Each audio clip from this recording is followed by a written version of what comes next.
In the headlines, abducted Methodist prelate, 2 others regain freedom. Court grants 500 million naira bail to Rochas Okorocha.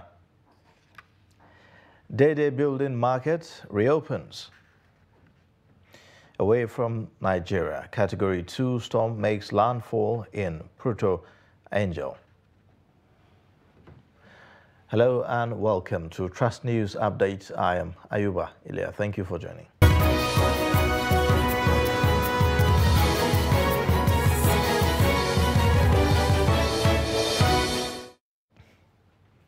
And now the details. The prelate of Methodist Church Nigeria, Reverend Samuel Kanu, has regained freedom from his abductors. The prelate was released with 2 others seized with him 24 hours after the abduction. Reports say that the Methodist prelate is in Owerri, the Imo State capital, with the Bishop of Owerri Diocese, who was kidnapped with him and his chaplain. The abductors had demanded 100 million naira ransom for their release, but it is unclear if the church paid the ransom or not for them to regain freedom.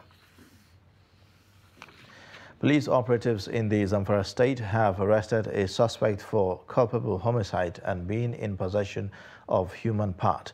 Zamfara Police Command spokesman Muhammad Shehu said in a statement that the suspect was arrested by the joint police and military operatives on anti-banditry operation along Daurang Zurmi axis.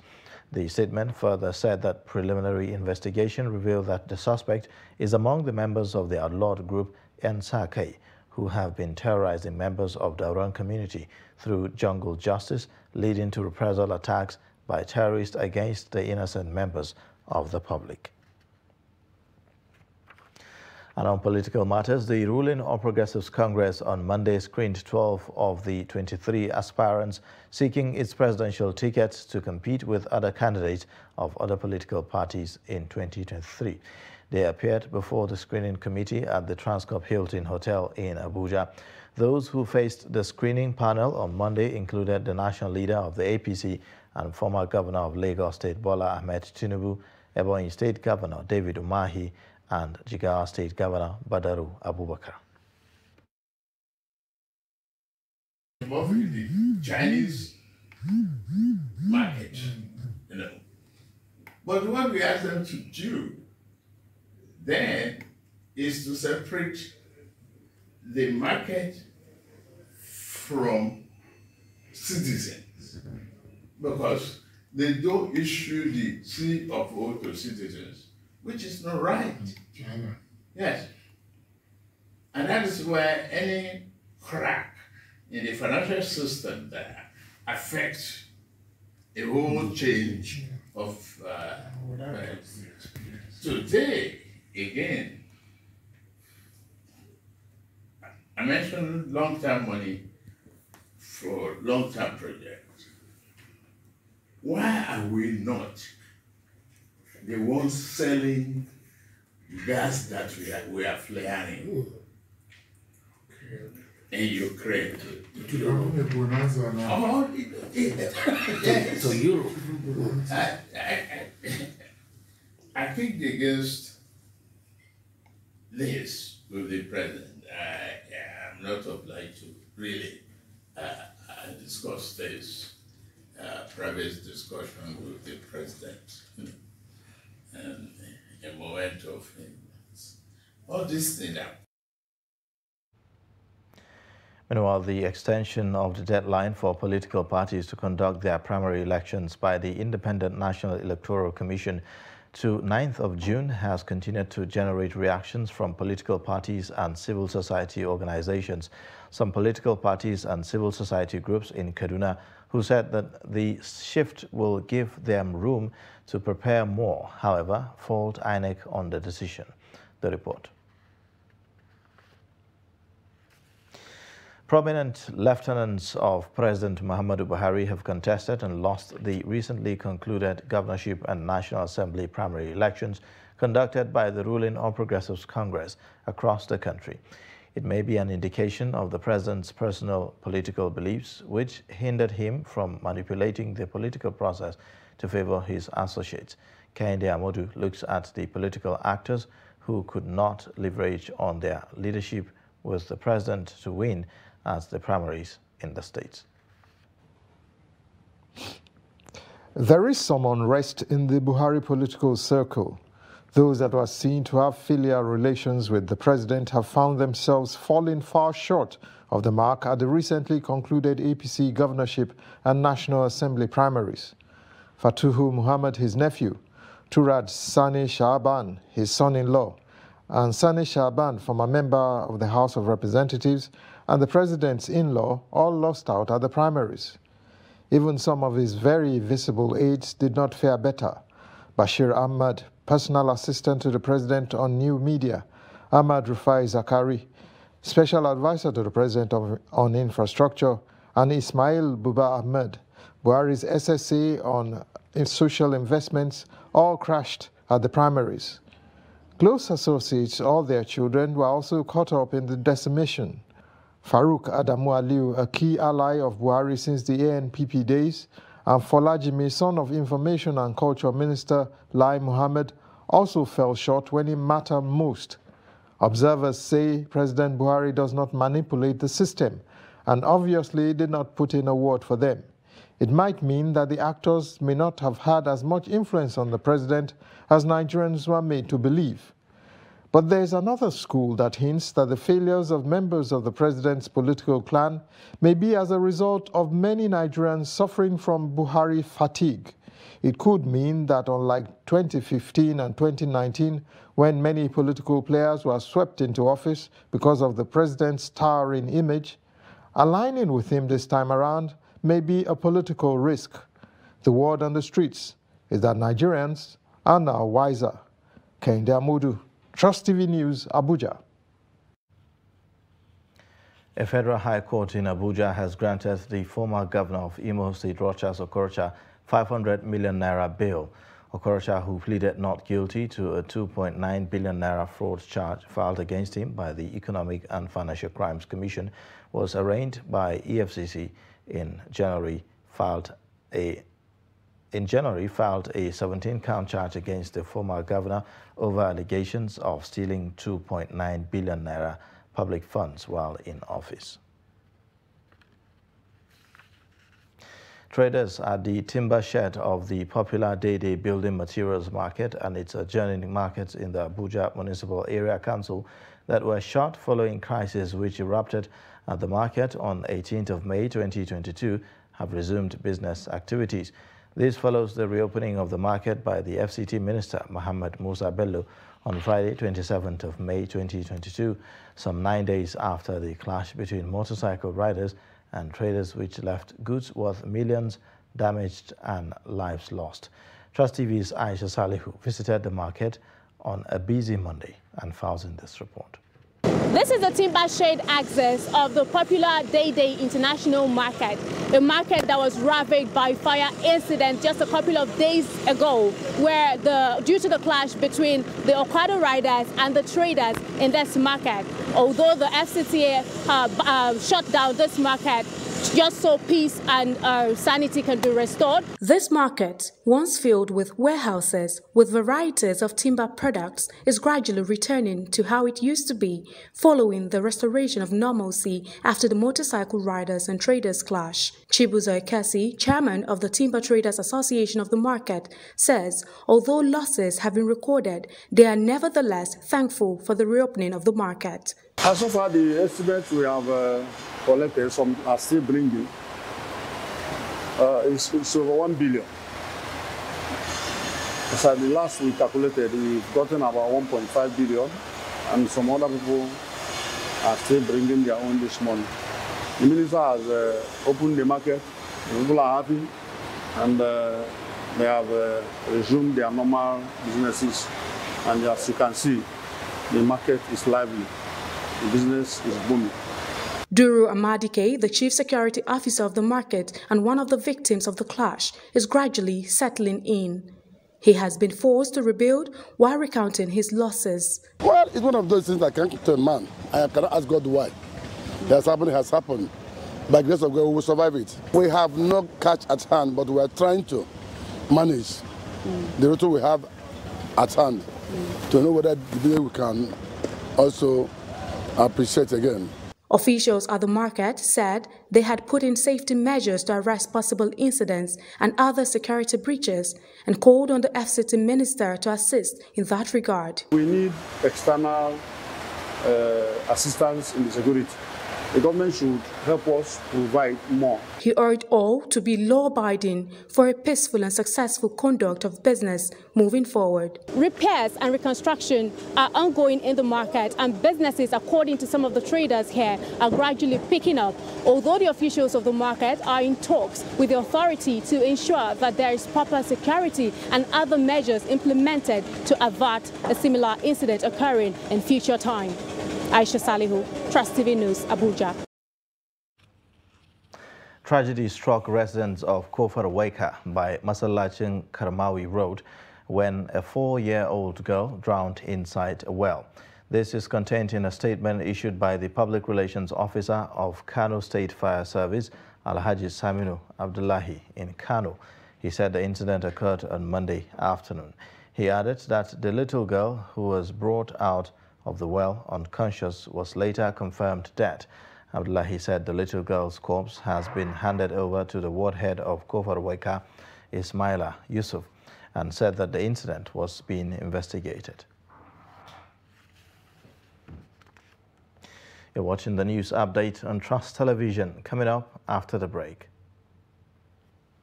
Physically challenged person takes shoemaking business to another level. Details and more after the break. Join us again. Daily, we bring you updates around politics. People like you who are very young, you have no future. Anybody now who is 30 years, if what is happening to them continues, by the time you are 60, you will have no country. The DPO of a particular unit does not have to wait until the commissioner tells him what to do within his jurisdiction. We have political parties on the ground. Some of them have been there for years. But they themselves, in their own sober moments, they know that this country is not the one they are expecting to run. Policy and governance. Are you saying the NBS is lying? I'm saying to you very clearly that the NBS has a serious problem with accurate data till today. The 5th Assembly, as well as the 7th Assembly, their own attempts were unproductive. Emergence of the Taliban has simply emboldened terror groups globally. There is a lot of attention with regards to security developments in Nigeria. On Daily Politics, we interrogate issues, holding the actors to account, bearing in mind all the sides. We heard that in some places now, people have to go and pay tax, not to the local government, not to the state, but to criminals. Nobody can come to your house and kidnap you without information. If this country is bleeding, it is bleeding because we have failed to educate our young.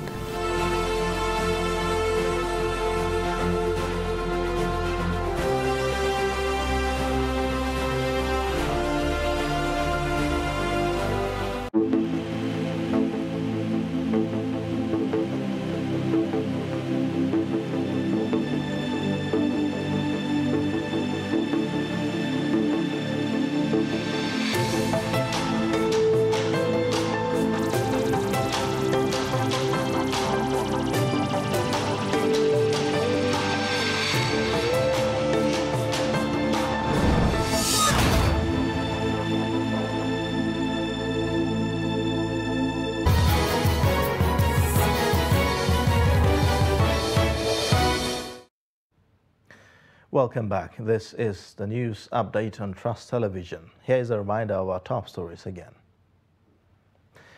Abducted Methodist prelate, 2 others regain freedom. Court grants 500 million naira bail to Rochas Okorocha. Women and teenage girls in Jos, the Plateau State capital, have been sensitized on the need to adopt the best hygiene measure during their menstruation.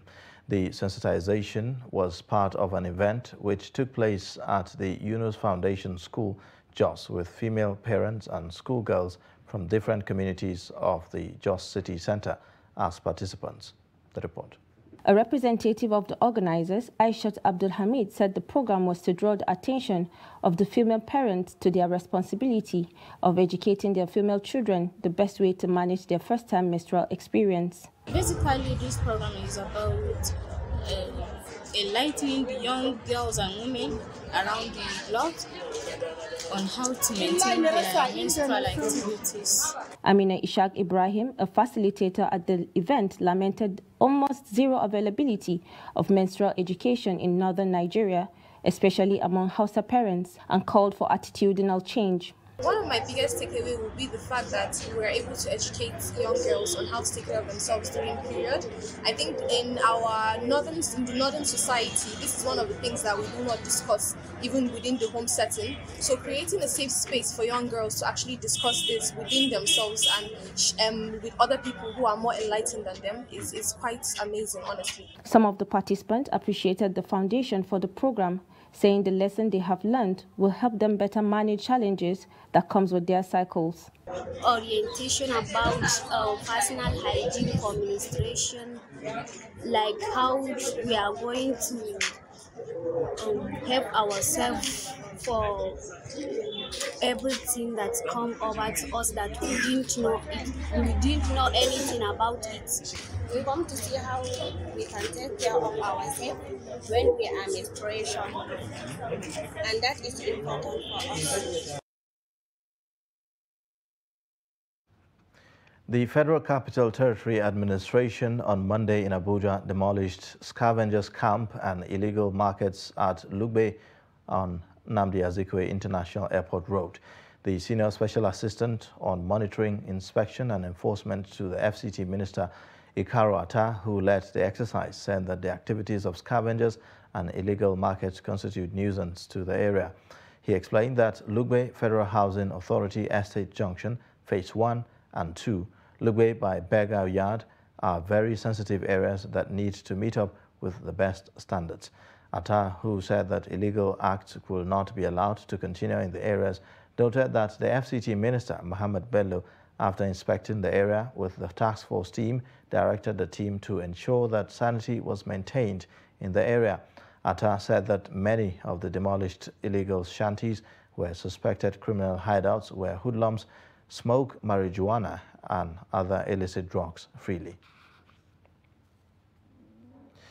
A physically challenged man in Yola, the Adamawa state capital, Ibrahim Idris, has taken to shoe and bag making in an effort to take himself off street begging.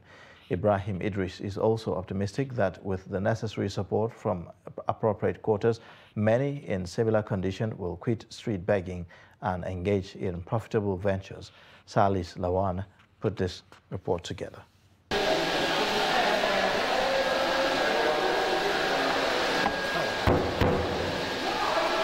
He was a street beggar, but for more than 7 years, he has not been seen on the street, waiting for handouts from people. Instead, he has become the breadwinner of his family. Ibrahim Idris is now a shoemaker, a business that, according to him, transformed his life.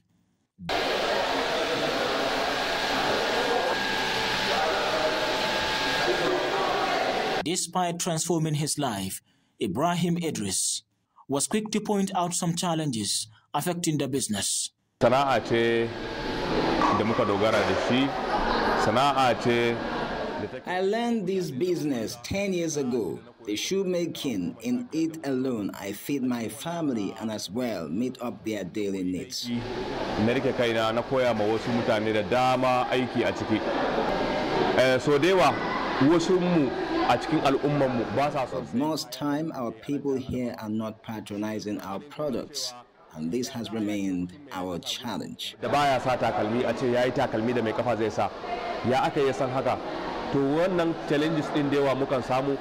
Idris insists that their product, if supported with modern machinery, can compete with others elsewhere.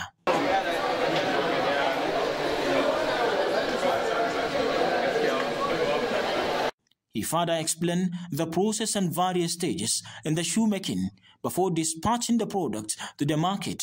Kaga kamar misali wannan sau ciki ana sai da foreign salt. You see, for example, like this shoe, we only buy salt which we call foreign salt. And after the production, we sell it at lower cost of 4,000 to 5,000 naira. But some customers prefer to buy it in show glass at the rate of 10,000 naira. With the recent commitment of government at different levels to take beggars off the street, Ibrahim Idris believes if government trains persons living with disability on different skills, they will contribute positively to the economic life of their immediate families and the nation at large. As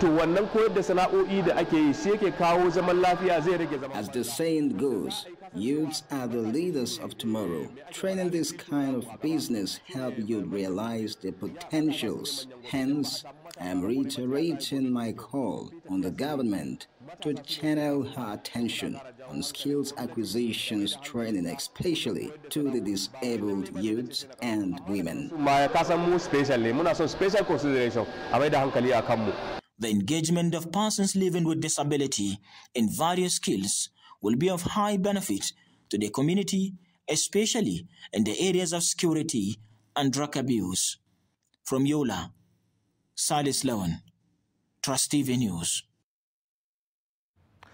And away from Nigeria, the U.S. National Hurricane Center says Agatha, the first hurricane to form in the eastern Pacific this year, made landfall just west to the Mexican resort town of Puerto Angel and is expected to dump torrential rains as it moves deeper on land. Category 2 Agatha was moving northeast at 13 kilometers per hour with maximum sustained winds of 165 kilometers per hour. On Monday, authorities set up 200 shelters along the coastal region of Oaxaca with a capacity to house 26,000 people. The hurricane alert extended about 350 kilometers from the coast of the Salina Cruz port to Laganas de Chanchucha. And now in sports news, action continues in the ongoing Handball Premier League at Indoor Sport Hall of MKO Abiola Stadium, where male and female teams are competing in the first phase of Handball League. Trust TV's Adeni Ajishafe has more.